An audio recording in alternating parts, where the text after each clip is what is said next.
It's going to be hard to follow that.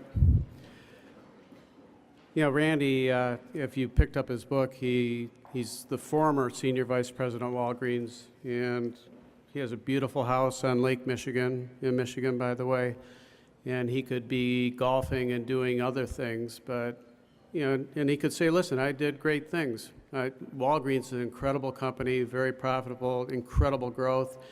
I employed 30% of our employees at these distribution centers. I'm going to retire and go golf and do other things, but he's chose not to. You know, he's chose to stay this change agent. And you just saw the inspirational, funny side of Randy.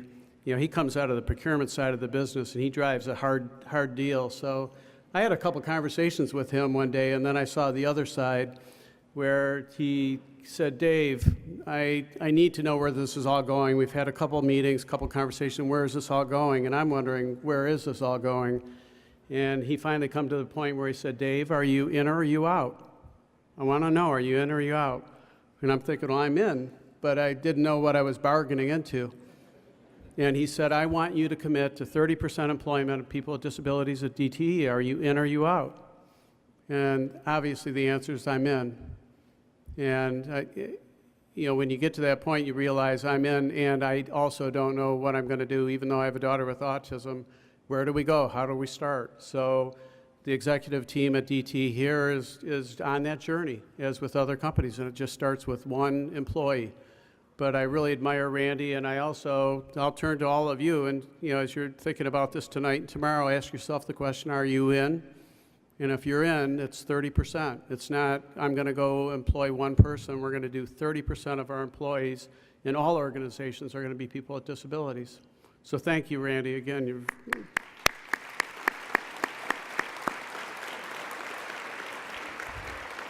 you know, an evening like tonight doesn't come off without a lot of hard work. So we had a lot of volunteers that put this event together. They'll start planning on next year's event on Monday. If I could have our volunteers and the people that participated in planning this, including all the wonderful auction items, if you could stand up and be recognized.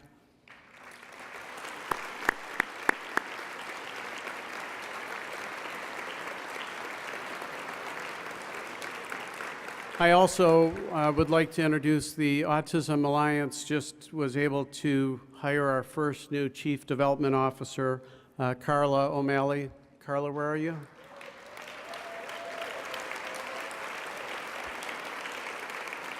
And Carla's job is, in the next year, she's to become each one of your best friends. Because Chief Development Officer means raising money for this great organization. And there's so many things that we want to do. We made a lot of progress, but there's a lot of things we want to do, and we need funds to do that. So when she calls you, please take the call. It's a good cause. And I also want to thank our MC, Paul W. Smith. I know you have a lot of calls on your time, Paul W. I appreciate it. And thank you for you and Kim coming out on a Saturday night with us. Two more quick items. The auction is open and the raffle's open till 10:15, so bid high and bid often. There's some wonderful opportunities there, and we're going to see if we can get some of these lunches with the mayor and with Senator Meekoff and Representative Tom Leonard and others. Get those things running up really high. They're once-in-a-lifetime experiences. And then my last announcement is, as we conclude here, you're welcome to linger here. We have a new wonderful organization I think some of you got exposure to last year. It's called our Young Professionals Organization, and some of their board members are here with us tonight. These are young professionals that have come together to support the Autism Alliance.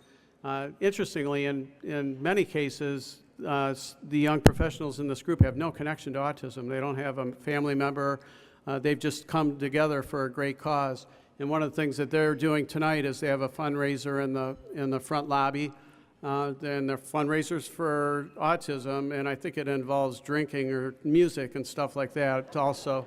But it's not limited to just young people and professionals. You're all welcome to stay, and they'll go till 1 in the morning, and you're welcome to stay till 1 in the morning also. So thank you for everyone for joining us tonight, and I appreciate you coming out and your generosity, and drive safely home tonight.